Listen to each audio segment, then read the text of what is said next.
ప్రియులారా, బాగున్నారా? దేవుని వాక్యాన్ని క్రమంగా చదువుచున్నారా? ప్రార్థించుచున్నారా? నేటి వాగ్దాన పూరితమైన మాట ఇర్మీయా గ్రంథం 31వ అధ్యాయము 13వ వచనం. దుఃఖమునకు ప్రతిగా సంతోషము ఇచ్చి వారిని ఆదరించెదను. మీ దుఃఖమునకు ప్రతిగా మీకు సంతోషమునిచ్చి మిమ్మును ఆదరించు దేవుడు ఈ మాటలను చెప్పుచూ ఉన్నాడు. అనేక సార్లు ఎందుకు మన హృదయము భారమవుతుందో చెప్పలేము.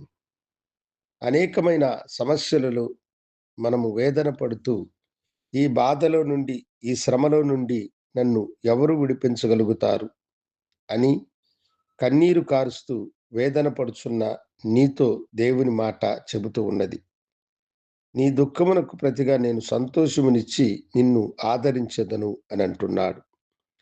ఆదరించే దేవుడు నీ దుఃఖమునకు ప్రతిగా నీకు సంతోషాన్నిచ్చి నిన్నాదరించునుగాక. తెలియని బాధలోను, శ్రమలోను, వేదనలోను నీవు చిక్కుకొని ఉన్నావా? ఆయన కనికరము నీ మీదున్నది. భక్తి కలిగినటువంటి ఒక స్త్రీ తన భర్తను పోగొట్టుకున్నది. తన నలుగురు బిడ్డలతో కూడా ఆమె దుఃఖసాగరములో మునిగినది. హఠాత్తుగా తనను విడిచి తన భర్త వెళ్ళినాడు. ఏమి చెయ్యాలో తెలియని పరిస్థితి. తాను కూడా ఆయన వెళ్ళిన మార్గంలోనే వెళ్ళాలని మనసులో ఆలోచనలు రగులుకుంటూ ఉన్నాయి. అయితే తన బిడ్డల వైపు చూసి, ఏ పాపము ఎరగని నా బిడ్డల ప్రాణాన్ని కూడా నేనెందుకు తీయాలి అని ఆమె అనుకున్నది. కనికరము కలిగిన దేవుడు ఆమె పట్ల తన కనికరమును చూపాడు. ఆమె దుఃఖమును ఆయన తొలగించి ఆమెకు సంతోషమును అనుగ్రహించే కృపను, మార్గమును దేవుడు తెరచినాడు.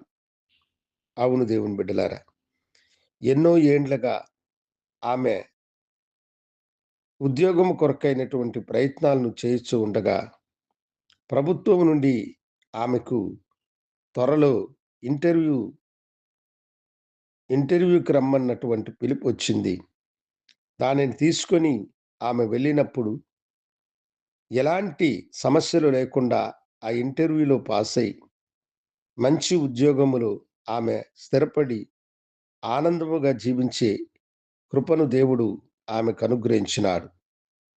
అవును దేవుని బిడ్డలారా, దేవుడు మీ యొక్క దుఃఖమును, కష్టమును తొలగించి మీకు సంతోషమునిచ్చి ఆదరించువాడు.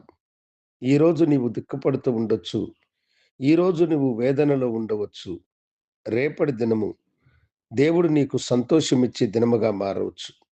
ఇప్పుడే ఆయన నీ దుఃఖమునకు ప్రతిగా నీకు ఆనందం నీవు ఇచ్చే దేవుడాయన.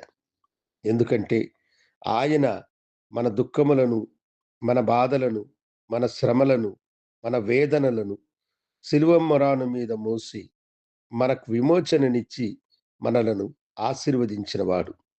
ఆ కృపను మీరు పొందుకోవాలంటే, దేవా నీ సన్నిధిలో మమ్మలను ఆశీర్వదించి మా దుఃఖమునకు ప్రతిగా మాకు సంతోషాన్ని ఇవ్వమని ప్రభువుని అడుగుదాం.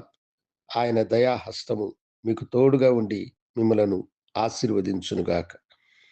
పరిశుద్ధుడా, ప్రేమానమ్మకం కలిగిన మా తండ్రి, మీకు వందనాలు. నీ బిడ్డల యొక్క దుఃఖమునకు ప్రతిగా సంతోషాన్నిచ్చి వారిని ఆదరించమని యేసు నామమున అడిగి వేడుకొంచున్నాము తండ్రి. ఆమేన్. శుభోదయం. ప్రభు మిమ్మలను దీవించునుగాక. ఆమేన్.